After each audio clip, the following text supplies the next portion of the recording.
சிவாய நம. ஆன்மீக அன்பர்கள் அனைவருக்கும் அன்பு வணக்கம். இன்று நாம் தேவார பாடல் பெற்ற காவிரி வடகரை தலங்களில் 10வது திருத்தலமான பல்லவனீஸ்வரம் என்ற தலத்தை பற்றிய வரலாறை பார்க்க இருக்கிறோம். இங்குள்ள மூலவர் பல்லவனீஸ்வரர், உற்சவர் சோமாஸ்கந்தர், அம்மனின் பெயர் சௌந்தரநாயகி, தல விருட்சம் மல்லிகை, புன்னை, தீர்த்தம் ஜானவி, சங்கம தீர்த்தம், காவேரி தீர்த்தம் என 3 தீர்த்தங்கள் உள்ளன. சிவ ஆகம பூஜையை நடக்கின்றது. புராண பெயர் பல்லவனேஸ்வரம், காவிரி பூம்பட்டினம், ஊர் பூம்புகார் ஆகும். இத்தலத்து இறைவன் சுயம்பு மூர்த்தியாக அருள் பாலிக்கிறார். பட்டினத்தாரின் அவதார தலமாகும் இது. இனி இத்தல பெருமையை பற்றியும் அதன் வரலாறை பற்றியும் நாம் பார்க்கலாம். முன்னொரு காலத்தில் பகுதியில் சிவநேசர் ஞான கமலாம்பிகை என்னும் சிவபக்த தம்பதியர்கள் வசித்து வந்தார்கள். இவர்களுக்கு சிவன் அருளால் ஒரு மகன் பிறந்தார். திருவெண்காடர் என்று அழைக்கப்பட்ட இவர் கடல் கடந்து வாணிபம் செய்யும் பணி செய்து வந்தார். 16ஆம் வயதில் சிவகலை என்பவரை மணந்து கொண்டார். திருமணமாகி பல்லாண்டுகளாக இத்தம்பதியருக்கு குழந்தை பாக்கியம் இல்லை. எனவே திருவெண்காடர் சிவனை வழிபட்டு வேண்டினார். இவருக்கு அருள் செய்ய விரும்பிய சிவன் வறுமையில் வாடிய சிவபக்த தம்பதியரான சிவசருமர், சுசீலை என்பவர்களின் மகனாக பிறந்தார். மருதவாளர் என்று அழைக்கப்பட்டார். ஒரு சமயம் சிவசருமரின் கனவில் தோன்றிய சிவன் மருதவாளரை திருவெண்காடருக்கு தத்து கொடுக்கும்படி கூறினார். அதன்படி திருவெண்காடர் மருதவாணரை தத்தெடுத்து வளர்த்தார். மருதவாணரும் தந்தையின் தொழிலையே செய்தார். ஒரு சமயம் வாணிபம் செய்துவிட்டு திரும்பிய மருதவாணர் தாயாரிடம் ஒரு பெட்டியை கொடுத்துவிட்டு சென்று விட்டார். வீட்டிற்கு வந்த திருவெண்காடர் மகன் சம்பாதித்து வந்திருப்பதை காண பெட்டியை திறந்தார். திறந்ததற்கோ அதிர்ச்சி. அதில் தவிட்டு உமிகளாக கொண்டு செய்யப்பட்ட எரு மட்டுமே இருந்தது. மகனை சம்பாதிக்க அனுப்ப அவன் தவிட்டு எருவை எடுத்து கொண்டு வந்ததை கண்டவர் கோபத்தில் அதனை வீசி எறிந்தார். அதில் ஒரு குறிப்பு எழுதப்பட்டிருந்தது. அதாவது, காதற்ற ஊசியும் வாராது கான் கடைவழிக்கே என்று எழுதப்பட்டிருந்தது.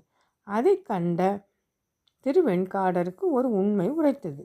மனிதன் எவ்வளவுதான் சம்பாதித்தாலும் கடைசியில் பயனில்லாத காதற்ற ஊசியை கூட கையில் கொண்டு செல்ல முடியாது என்ற உண்மையை உணர்ந்தார். உடனே இல்லற வாழ்க்கையை துறந்த அவர் சிவனை வணங்கி அவரையே குருவாக ஏற்றார். தனது இல்லற வாழ்க்கையை முடித்து முக்தி கொடுக்கும்படி வேண்டினார். அவருக்கு காட்சி தந்த சிவன் தகுந்த காலத்தில் முக்தி கிடைக்கும்படி செய்தார். அதன் பின் பட்டினத்தார் இங்கிருந்து திருத்தல யாத்திரை மேற்கொண்டு சென்னை திருவொற்றியூரில் முக்தி பெற்றார். காவிரி பூம்பட்டினத்தில் பிறந்தவர் என்பதால் இவர் பட்டினத்தார் என்று அழைக்கப்பட்டார். இவருக்கு அருள் செய்த சிவன் இத்தலத்தில் காட்சி அளிக்கிறார். இத்தல பெருமை என்னவென்றால், இக்கோவிலுக்கு எதிரே வங்காள விரிகுடா கடல் உள்ளது. சுவாமி கடலை பார்த்தபடியே காட்சியளிக்கிறார். இங்குள்ள நவகிரக மண்டபத்தில் அனைத்து கிரகங்களும் சுவாமியை நோக்கி மேற்கு பார்த்தபடி இருப்பது சிறப்பான அமைப்பு. பிரகாரத்தில் முருகன் வள்ளி தெய்வானையுடன் நின்ற கோலத்தில் காட்சியளிக்கிறார். மயில் வாகனம் கிடையாது. கோஷ்டத்தில் 2 துர்க்கை இருக்கின்றனர். ஒருவரின் காலுக்கு கீழே மகேசன் இல்லை. சண்டிகேஸ்வரர் சன்னதியில் 2 பேர் இருக்கின்றனர். இத்தலத்திற்கு அருகில்தான் காவிரி வங்காள விரிகுடா கடலுடன் சங்கமிக்கிறது. இந்த சங்கமமே இத்தலத்தின் தீர்த்தமாகும். காவிரி கடலுக்குள் புகும் இடம் என்பதால் காவிரி புகும் பட்டினம் என்று அழைக்கப்பட்ட இவ்வூர் தற்பொழுது பூம்புகார் என்று அழைக்கப்படுகிறது. இங்கு தல விநாயகராக அணுக்கை விநாயகர் காட்சியளிக்கிறார். மூலஸ்தானத்தில் சிவன் பெரிய லிங்கமாக காட்சி தருகிறார். காலவ மகரிஷி இத்தலத்தில் சிவனை வழிபட்டுள்ளார். பட்டினத்தார் தனி சன்னதியில் வடக்கு நோக்கியபடி காட்சியளிக்கிறார். இவரது சன்னதி விமானத்தில் பட்டினத்தார், அவரின் மனைவி, அவரது தாய் மற்றும் மகனாக வளர்ந்த சிவன் ஆகியோரது சிற்பங்களும் இருக்கிறது. இங்கு சிவனுக்கு பிரம்மோற்சவம் கிடையாது. பட்டினத்தாருக்காக விழா எடுக்கப்படுகிறது. இதை அடியார் உற்சவம் என்று கூறுகிறார்கள். கொடிமரம் இங்கு கிடையாது. ஆடி மாதத்தில் பட்டினத்தார் திருவிழா 12 நாட்கள் நடக்கிறது. விழாவின் 10ஆம் நாளில் பட்டினத்தாருக்கு சிவன் மோட்சம் தரும் நிகழ்ச்சி பெரிய அளவில் நடக்கிறது. மருதவாணராக பிறந்த சிவன், அவரை வளர்த்த சிவசர்மா சுசிலை தம்பதியர், பட்டினத்தார், அவரது மனைவி சிவகலை, பட்டினத்தாரின் தாய் ஞான கலாம்பிகை, பட்டினத்தாரின் சீடர் பத்திரகிரியார், நாய் அடியார் மற்றும் முருகனை மடியில் அமர்த்தியபடி குகாம்பிகை ஆகியோர் இங்கு உற்சவ மூர்த்திகளாக இருக்கின்றனர்.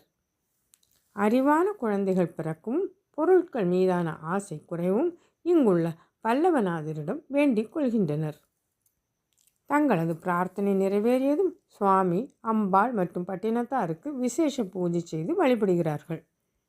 மேலும் ஏற்பகை நாயனார் அவதரித்து சிவ தொண்டாற்றிய தலமும் ஆகும். உள் மண்டபத்தில் தில்லை அமைப்பில் அமைந்துள்ளது போல சபாபதி சபை தரிசிக்கத்தக்கதாகும். இத்தலத்திற்கு சீர்காழி பூம்புகார் காவிரி பூம்பட்டினம் சாலையில் சீர்காழியில் இருந்து சுமார் 19 கிலோமீட்டர் தொலைவில் இந்த சிவஸ்தலம் உள்ளது. பூம்புகாருக்குள் நுழையும் பொழுது எல்லையில் உள்ள கண்ணகி வளைவை தாண்டியதும் சாலை ஓரத்திலேயே கோவில் உள்ளது. சீர்காழி மற்றும் மயிலாடுதுறையில் இருந்து காவிரி பூம்பட்டினம் செல்ல பேருந்து வசதிகள் வசதியாக இருக்கின்றன. திருஞான சம்பந்தர் இயற்றியுள்ள இத்தலத்திற்கான 2 பதிகங்கள் 1 மற்றும் 3ஆம் திருமுறையில் இடம்பெற்றுள்ளது. 1ஆம் திருமுறையில் இடம்பெற்றுள்ள பதிகத்தில் காவிரி பூம்பட்டினத்து பல்லவனீஸ்வரத்தின் சிறப்புகளை குறிப்பிட்டு அத்தகைய தலத்தில் உறையும் இறைவனை பற்றி தான் பாடிய பதிகத்தை மனம் ஒன்றி சொல்லி வழிபடும் மக்கள் தீவினையும் நோயும் இல்லாதவராக அமைந்த ஒப்புடையவர் என்று கூற, தேவர் உலகிலும் உயர்வினோடு வாங்கி வாழ்வர் என்று குறிப்பிடுகிறார். இத்தனை சிறப்புடைய காவிரி பூம்பட்டினத்து பல்லவனீஸ்வரத்தில் விளங்கும் இறைவனை தரிசனம் செய்து வாழ்வில் உயர்வினை அடைவோமாக. இனி மற்றொரு தேவார பாடல் பெற்ற திருத்தலத்தை அடுத்த வாரம் நாம் தரிசனம் செய்யலாம். திருச்சிற்றம்பலம்.